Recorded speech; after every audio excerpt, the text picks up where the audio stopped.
एक अंदाजे के मुताबिक लाहौर के सरकारी अस्पतालों के अंदर तकरीबन रोज़ की बुनियाद के ऊपर मिनिमम इसके 30 केस जबकि ज़्यादा से ज़्यादा इसके 50 केस रिपोर्ट होते हैं। अगर हम कराची को देखें तो कराची के सरकारी अस्पतालों के अंदर इसका रेट इससे भी कहीं ज़्यादा है। आज इस वीडियो के अंदर आपको इस बीमारी के फैलने के जरासीमों की वजूहात, इस बीमारी के बारे में पाई जाने वाली लोगों के अंदर अफवाहें, लोगों के दिमाग के अंदर पाए जाने वाले मुख्तलिफ सवालात और उसके बाद इसकी एहतियाती तदाबीर और इसके इलाज के बारे में डिस्कस करेंगे। इस बीमारी को हम पिंक आई या आई फ्लू कहते हैं।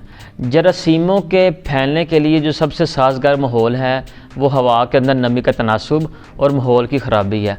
तो हम देखते हैं पाकिस्तान के अंदर ख़ास तौर पे कराची के अंदर इन्वायरमेंट बहुत ज़्यादा ख़राब है जिसकी वजह से जरासीम ग्रो करते हैं। दूसरी मेन वजह सूरज की रोशनी का ना होना। बरसात के मौसम के अंदर किसी इलाके के अंदर अगर सूरज की रोशनी कम होगी तो यहाँ यह वायरस ज़्यादा फैलेगा। उसके साथ साथ इसके फैलने की जो मेन वजह है वो एक इंसान से दूसरे इंसान से मुंतकिल होता है। ये बीमारी ख़ास तौर पर बच्चों में और बड़े लोग, ऐसे बड़े लोग जिनके अंदर पहले कोई बीमारी चल रही है, मसलन शुगर, ब्लड प्रेशर या कोई और ऐसी बीमारी जिसकी वजह से बंदे की कुव्वत मुदाफ़त कम हो जाती है, तो ये बीमारी ऐसे लोगों में ज़्यादा हमलावर होती है। इस बीमारी की जो अमूमी अलामात है उसके अंदर आँख का सुर्ख हो जाना या आँख के अंदर पिंक शेड का आ जाना, आँख के अंदर दर्द का महसूस होना, आँख के अंदर चुभन होना, जिस तरह कोई डस्ट वगैरह जाने के बाद चुभन महसूस होती है। बाज़ औक़ात आँख से पानी आना शुरू हो जाता है। जब आप सुबह उठते हैं तो आपकी आँखें चिपकी होती हैं। जब आप आँखों को अच्छी तरह धोते हैं तो उसके बाद वो सही होती हैं।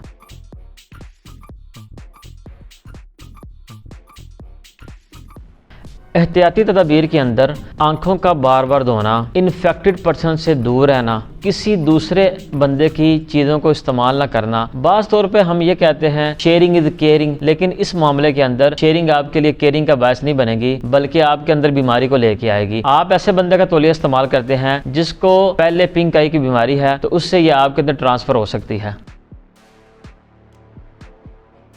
इस बीमारी के मुतल्लिक मुख्तलिफ अफवाहें होती हैं। मिसाल के तौर पे कहा जाता है कि ऐसी बीमारी में मुब्तला शख्स की तरफ देखें तो ये आपको भी लग जाती है। हालांकि ये बात बिल्कुल गलत है, इसका कोई साइंटिफिक सबूत मौजूद नहीं है। दूसरे नंबर पे बाज़ का ये कहा जाता है कि अगर आपको आई फ्लू हो गया है तो आप अंधेरे के अंदर रहें, आप रोशनी में ना आएँ, आप रोशनी के अंदर चल सकते हैं। और बाज़ लोग ये कहते हैं कि अगर आप आई फ्लू के अंदर मुब्तला हैं तो आप मोबाइल या स्क्रीन वाली कोई चीज़ इस्तेमाल ना करें। तो आप इसके अंदर मोबाइल को, लैपटॉप को इस्तेमाल कर सकते हैं अगर आपकी आंखों के अंदर कोई ज्यादा इन्फेक्शन मौजूद नहीं है। आमतौर पे लोग ये ख्याल करते हैं कि ये बीमारी आपकी नज़र को कमज़ोर करती है, आपकी आंखों के ऊपर इफेक्ट करके। हालांकि ऐसी बात बिल्कुल नहीं है। इस बीमारी की वजह से आपकी नज़र के ऊपर कोई ख़ास फ़र्क नहीं पड़ता। लोग ये समझते हैं कि अगर हमें आई फ्लू है तो उसके बाद अगर हम अपनी आंख का ऑपरेशन वगैरह करवाना चाहते हैं तो उसके लिए कितना टाइम रिक्वायर है। आपको आई फ्लू के सही होने के बाद कम अज़ कम 1 महीना इंतजार करना पड़ेगा, उसके बाद आप अपना आंख का ऑपरेशन करवा सकते हैं। कुछ लोगों के अंदर पहले आंखों की कोई ना कोई बीमारी चल रही होती है, मसलन मोतिया वगैरह, या इसके अलावा बाज लोग आंखों के ऑपरेशन के बाद अपनी आंखों के अंदर कोई ड्रॉप्स वगैरह यूज कर रहे हैं। अगर आपके अंदर आई फ्लू आ गया है तो आप अपनी जो पहले वाली मेडिसिन है उसको इस्तेमाल कर सकते हैं, उससे आपकी आंखों के ऊपर कोई नेगेटिव इम्पैक्ट नहीं आएगा। इस बीमारी के अंदर मुब्तला लोग काले रंग का चश्मा लगाते हैं। अब इसके पीछे क्या लॉजिक है?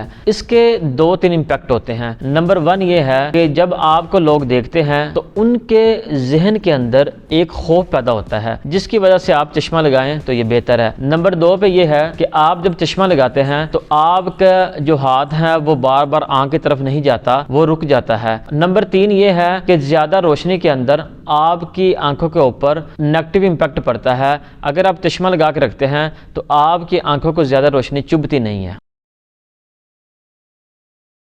इस बीमारी के इलाज के लिए डिफरेंट किस्म की मेडिसिन मार्केट के अंदर अवेलेबल हैं, लेकिन हम जो आपसे डिस्कस करेंगे वो बिल्कुल एक नॉर्मल होम बेस्ड चीज़ें हैं। इसके अंदर आप खालस अर्के गुलाब को इस्तेमाल कर सकते हैं। अगर आपके पास साफ और ठंडा पानी है, आप बार बार उसकी आंखों के ऊपर छींटे मारें। अगर आपके पास बर्फ़ का टुकड़ा अवेलेबल है तो आप उसको किसी कपड़े के अंदर लपेट कर अपनी आंख के ऊपर हल्की हल्की इसकी टकोर करें।